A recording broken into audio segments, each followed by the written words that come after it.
So I have a new format that I wanted to do for my MLP reviews, not like a vlog, but different from the reviews I've done so far, more fast-paced.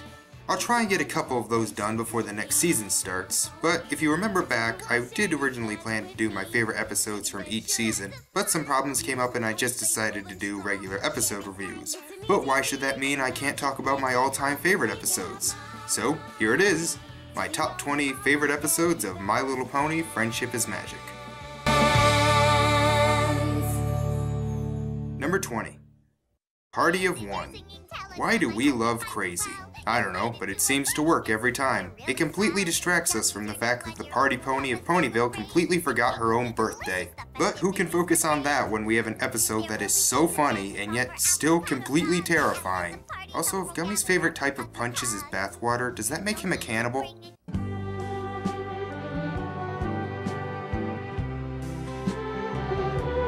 Whatever, the episode also manages to have a lot of heart. It may be predictable, but it shows you don't have to be completely original to be great. So, what's your excuse, Asylum? Anyway, I don't have much more to say. It's funny, it's scary, it's a Pinkie Pie episode. They're not so bad. Number 19. Read It and Weep. I'm not gonna lie, I'm not the biggest Indiana Jones fan in the world. Don't get me wrong, I love Last Crusade and enjoy the other three, even Crystal Skull, but the series is far from my favorite. I was always more of a Star Wars fan, so it surprises me how much I love Daring Do. I love her wits, I love her sarcastic personality, and I love how she turns Rainbow Dash into a gleeing fangirl. The episode has two stories, neither have much to do with friendship, but both are very enjoyable and teach a very good moral about the importance of not letting fear of what your friends may say stop you from enjoying what you like. And I can't be sure, but I think a lot of fans of the show have gone through that at least once. But what do I know? You won't get away with this, Aoizoro! But I already have. Number 18. Equestria Games. Yep, I made an entire video explaining why I love this episode to death, and it's only number 18 on this list. And that's because the reason I love this episode is pretty much entirely because of the moral. If it weren't for that moral, I'd like it, I'd think it's good, but I wouldn't be rushing to its defense every time someone calls it bad because it didn't focus on the games. It has great comedy, great suspense, and an awesome climax. But it really is just that moral, coming out at just the right time, that is the reason I will always stick up for this episode. I said it before, and I'll say it again. Thank you, Equestria Games. Sometimes to feel good about yourself, you've got to let go of the past. That way, when the time comes to let your greatness fly, you'll be able to light up the whole sky.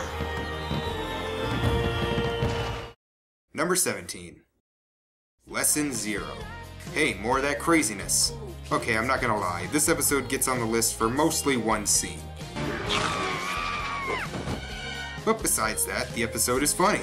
Like, really funny. And again, kind of terrifying. But it's also completely unpredictable, which puts it ahead of Party of One.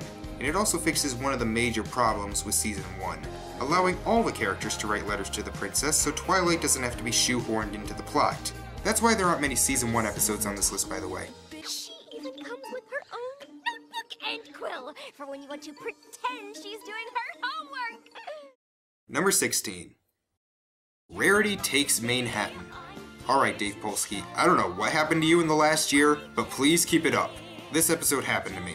Not exactly, but I actually did go through a similar ordeal that Rarity did. I don't want to go into it since I want to keep this video at a reasonable length, but let's just say I had a grudge against the people of New York City for a little while. And that's really the reason I love this episode so much. Besides that, the characters had some nice moments and the songs were nice, but it really is mostly just because I could relate to it. Also, I predicted the key thing right as the episode was over. I swear I did, and you can't prove I didn't.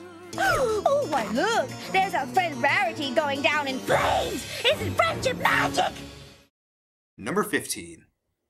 Sleepless in Ponyville. I just love the atmosphere in this episode. The dark colors, the animation, and some really creepy music make the tense moments that much more powerful. But don't think it isn't funny either. Some of the slapstick was very well animated, it felt like an episode of Looney Tunes half the time, and the comedy and darker parts complement each other perfectly, and it has one of the sweetest endings in the series. I refuse to believe anyone didn't smile when the credits rolled. Also, Luna can go into Pony's dreams. Wonder what her totem is. Who got my rusty horseshoe? Number 14. Hurricane Fluttershy. Yep, one of the most universally loved episodes in the series isn't even in my top 10.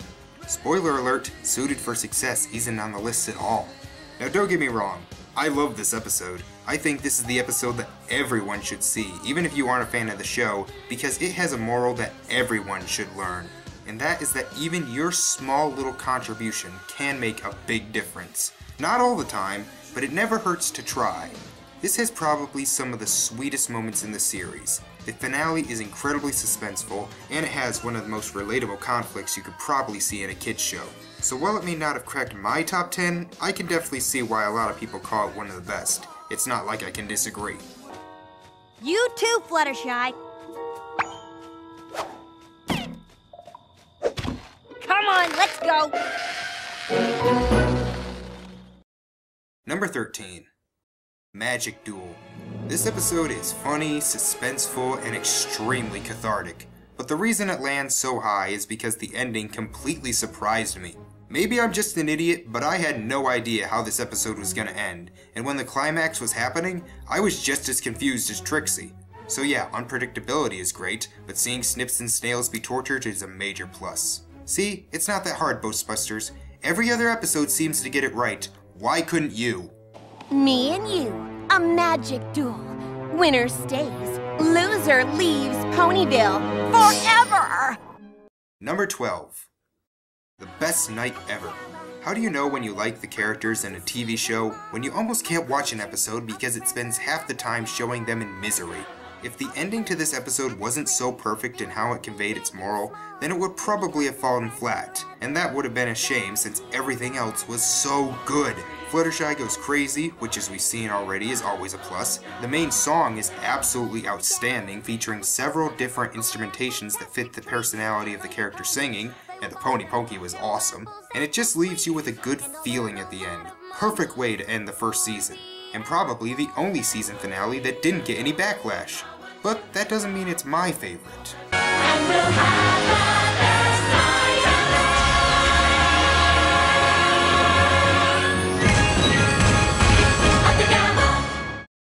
Number 11.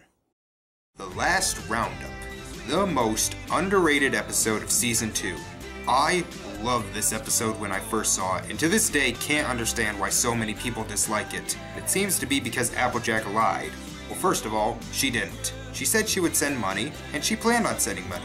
She said she would tell them at breakfast, and she just didn't go to breakfast. And she lied in Party of One, so why is it such a big deal here?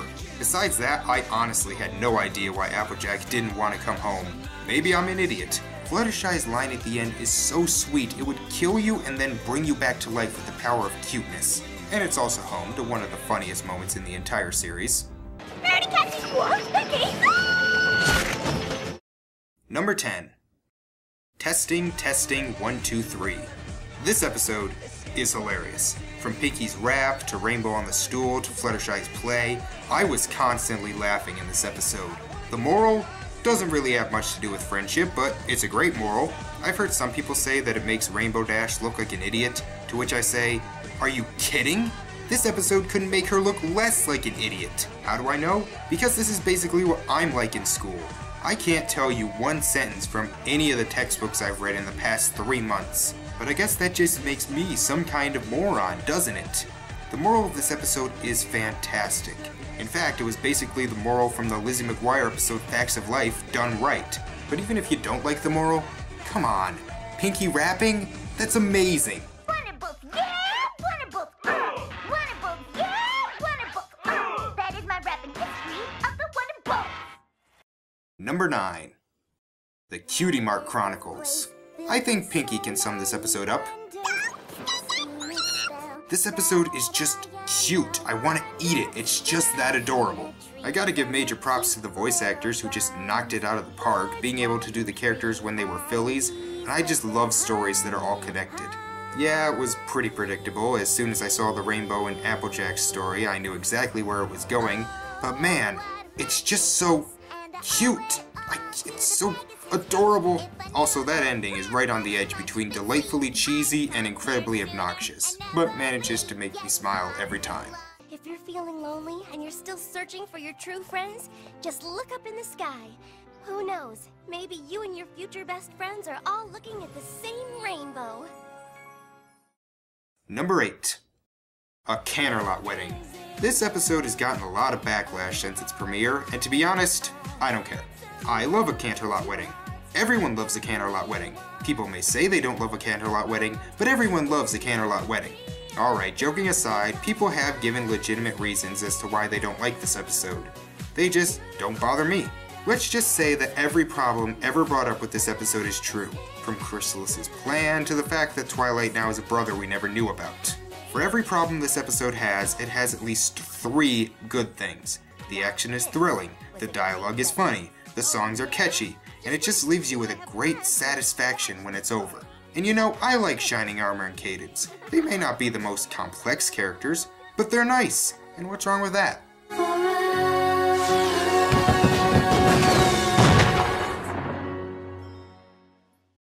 Number 7. Twilight's Kingdom. You know, I think I can sum this episode up in one phrase. Holy shit! Holy shit! Holy shit! Holy shit! Holy shit! This episode is amazing. The action, the feels, the laughs, the tension, the music, and one of the best villains in all of animation. Can we just take a moment to understand that T-Rex's main power is that he can literally steal your reason of being? That is actually kind of horrifying. I can't think of anything in this episode that is wrong that I can't come up with at least some kind of explanation for, no matter how far-fetched. Celestia's plan was dumb, yeah, but given that everything always turns out alright, I'm betting she can see the future. But only when she knows something is wrong, which is why she didn't know about Chrysalis. Every time I watch this episode, I notice something new, such as the way Applejack looks at Discord when he betrays them. That is the look that says, I'm going to kill you, and it is not going to be pleasant. All I can say is, Twilight's Kingdom. Holy shit! Number 6. Just for Sidekicks. I said in my Dog and Pony Show review that I would talk about my most underrated episode in the next video, and here it is. This is the most underrated episode in the series. I absolutely love this episode, but everyone else is either mixed on it or hates it, and there are 2 common complaints. 1, Spike is too greedy. Yeah, but what about Secret of My Excess? He was greedy there because it's part of his nature as a dragon, and he had to learn to overcome it. You don't learn to overcome that in one day. And the second complaint, Spike gets too much torment. He just wanted to be paid for taking care of the pets. Except that he didn't take care of the pets. He pawned them off on the CMC who are not mature or sane enough to take care of them. And he kept losing gems until he learned that he needed to fulfill his responsibilities. But even if those 2 things were true, this would still be one of my favorite episodes. Why? Well, 1, it's hilarious, and it also has so much stuff in it. I mean, look at this frame. Look at it, appreciate it, and love this episode. Has anyone seen Tank's head? Where's his head? What have you done to the turtle? Oh, he totally forgot he could do that. Number 5. Sonic Rainboom. I have a massive fear of doing stuff in front of large crowds, which is one of the reasons I love stuff like Equestria Games and Philly Vanilli. But I don't think the show has tackled stage fright as well as this. The fact that the most egotistical of the group is the one who is getting stage fright makes the message stronger, and we even get some funny moments out of it. Also, what is up with Rarity's fashion sense in this episode? I thought her dresses in Rainbow Falls were bad. Here she just looks like one of the rich people from the Hunger Games. But whatever, the ending of this episode is so satisfying that it makes it my favorite episode of Season 1. Yay. Too loud. Number 4. Wonderbolt's Academy.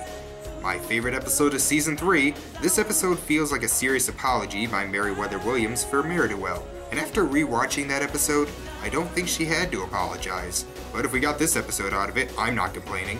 Rainbow Dash is probably the best I've ever seen, excluding the episode that's coming next. Lightning Dust is a very fun antagonist in that she's not only enjoyable to watch, but you kind of see why she acts the way she does. I mean, she was just doing what she was told, just going about it the wrong way. It's great seeing all the Pegasi from Hurricane Fluttershy again, and it also has one of the funniest moments in the entire series.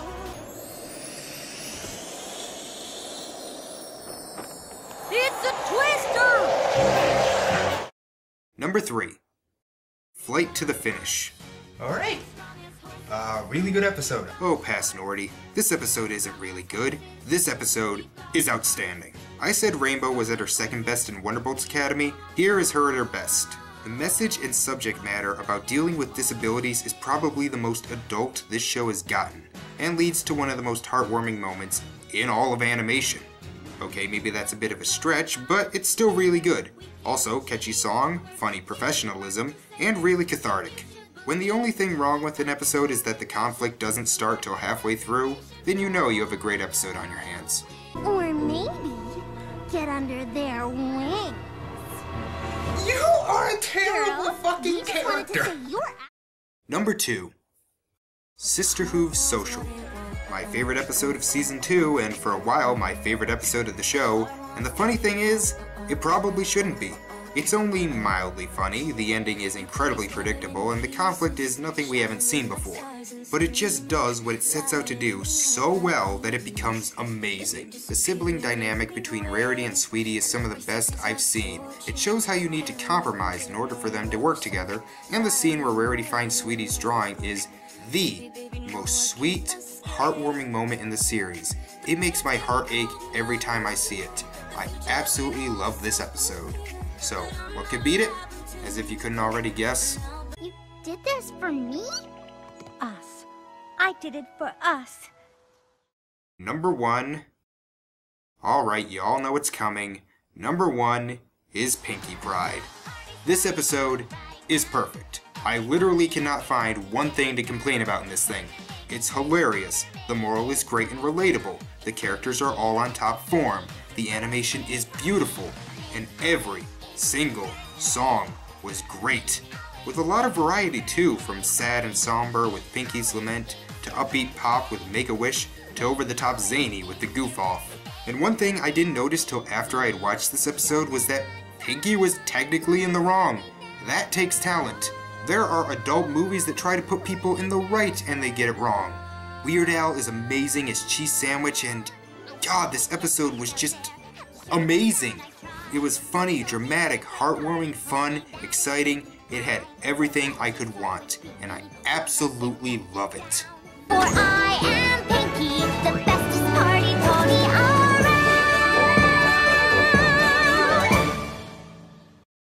So, with that out of the way, next time I do one of these best episodes of a certain series list, it'll be Gravity Falls, Season 1. Hopefully I can get that done before Season 2 ends. Thank you all for watching, and I will see you next time. Pegasus job begins and